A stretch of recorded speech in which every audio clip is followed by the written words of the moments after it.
बच्चों नमस्कार।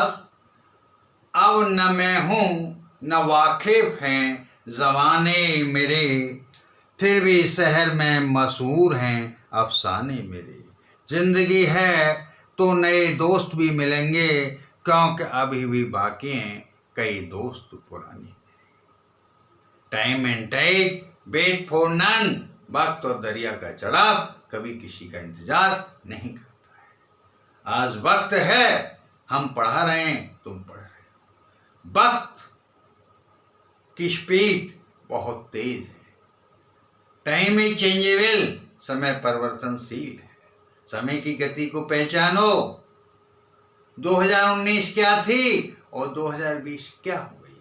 सभी गाड़ियां थम गईं, लोग घरों में कैद हो गए, गृहबंदी हो गई, महंगाई बढ़ गई, भूखमरी फैल गई। स्वास्थ्य का विशेष ध्यान रखो, क्योंकि हेल्थ इज वेल्थ। स्वास्थ्य ही सबसे बड़ा धन है। देखिए, यदि आप स्वस्थ हैं तो you are able to do everything in this world. तुम इस संसार में हर चीज करने में सक्षम हो। आज मैं आपको पास्ट इंडेफिनिट टेंस में नेगेटिव सेंटेंस पढ़ाने जा रहा हूं। बच्चों, मेरी शिक्षा को बहुत ध्यान से समझो। मैं आपसे कोई फीस पाई नहीं ले रहा हूं। मैं गरीब और असहाय कमजोर बच्चों को निःशुल्क शिक्षा का दान कर रहा हूं। सभी बच्चे बहुत ध्यान से पढ़ें, समझें और इस मेरी वीडियो को ज्यादा से ज्यादा शेयर और सब्सक्राइब करें। क्यों कि विद्या धन सभी धनों में बड़ा धन।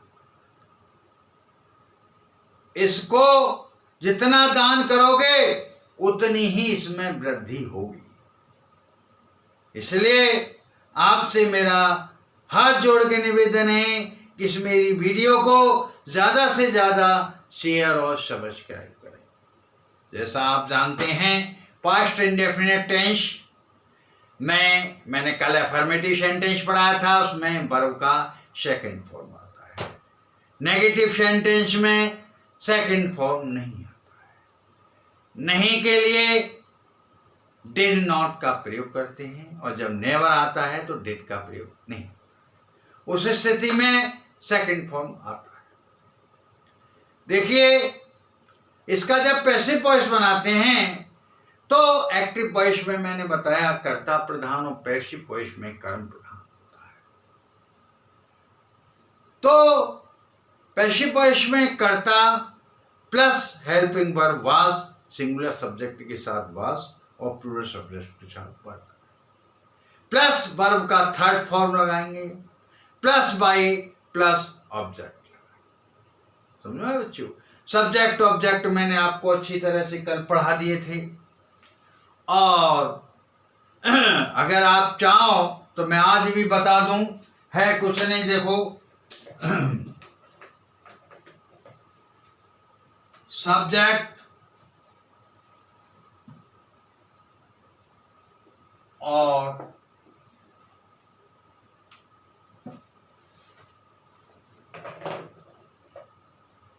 ऑब्जेक्ट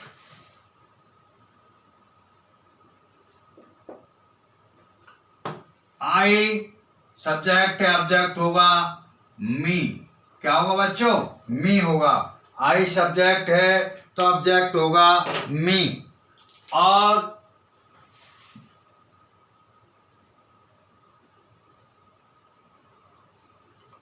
वी सब्जेक्ट है तो ऑब्जेक्ट होगा अस। और यू सब्जेक्ट है तो ऑब्जेक्ट भी यू होगा। ही सब्जेक्ट है तो ऑब्जेक्ट होगा हिम। सी सब्जेक्ट है, ऑब्जेक्ट होगा हर। और दे सब्जेक्ट है तो ऑब्जेक्ट होगा देम। ये चीज मैं आपको बार बार समझा रहा हूं, आप ध्यान से समझ लीजिए, क्योंकि ये बहुत जरूरी है।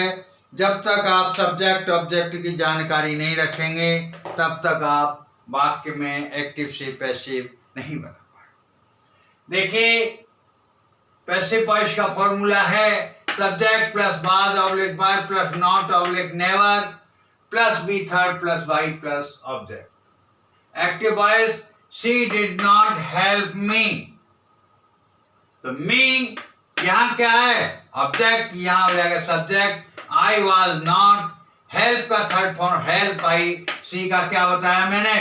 हर, I was not help by her. समझ में आया बच्चों? मैं क्लियर कंसेप्ट कर रहा हूं। I was not help by her, समझे? अगला है active voice I did not tell him, I did not tell him. Passive voice होगा ही वॉज नॉट, टेल का third form told by, I का हो जाएगा मी, आई का क्या होगा? मी। अगला एक्टिव वॉइस है we did not play a match, we did not play a match. Passive voice होगा a match was not played by me. A match यहाँ ऑब्जेक्ट है, यहाँ सब्जेक्ट हो गया, एक वचन है, सहायक क्रिया वाज लगी, वाज नॉट, प्ले का third form played by, we का क्या हो जाएगा? Sorry, was a, we did not play match, a match was not played by me का होगा अस। मी नहीं होगा, ये मी गलती से लिख गया, was not played by us होगा ये, समझे? We did not play a match was not played by us. She never praised them, she never praised them, तो they were never praised by her. She never praised them, they were never praised by her. आगे है active voice है you did not pluck a flower, passive voice होगा a flower, यहाँ क्या है? Object, और you क्या है? सब्जेक्ट। यहाँ a flower क्या हो जाएगा? सब्जेक्ट, you क्या हो जाएगा?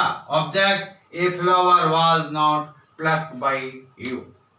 एक बार समझ लीजिएगा, she did not help me active voice है, पैसिव वॉइस में होगा me का, सब्जेक्ट होगा I was not helped by, she का क्या हो जाएगा? her, I was not helped by her। सब बच्चों को समझ में आ रहा है? दो तीन बार समझा रहा हूं। एक्टिव वॉइस है I did not tell him, passive voice होगा हिम का सब्जेक्ट क्या हो जाएगा? ही वाज नॉट, टेल का third form told by, I का ऑब्जेक्ट क्या हुआ? मी।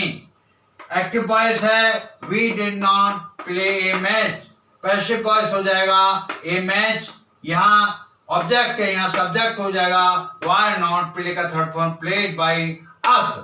वी का ऑब्जेक्ट क्या होता है बच्चों? अस, तो बी की जगह क्या हो जाएगा? यहाँ अस हो जाएगा, समझे? Active voice she never praised them, passive voice हो जाएगा they were never praised by her. अगला एक्टिव वॉइस है you did not pluck a flower, passive voice हो जाएगा a flower was not plucked by you. मुझे आशा ही नहीं, अब पूर्ण विश्वास है, मैंने 4-5 बार समझाया है, इतना तुमको शायद कोई मुश्किल से ही समझा पाएगा, समझे हो? और आपको दिमाग में एकदम से फीड हो गया होगा। आप अपने घर पर भी और अपना होमवर्क करें और ज़्यादा से ज़्यादा एक्टिव पैसिव बनाएं और मेरी इस दी हुई शिक्षा को कामयाब बनाएं। मेरा आपसे गुजारिश है कि इस मेरी वीडियो को ज़्यादा से ज़्यादा शेयर और सब्सक्राइब करें। Thank you. जय हिंद, जय भारत।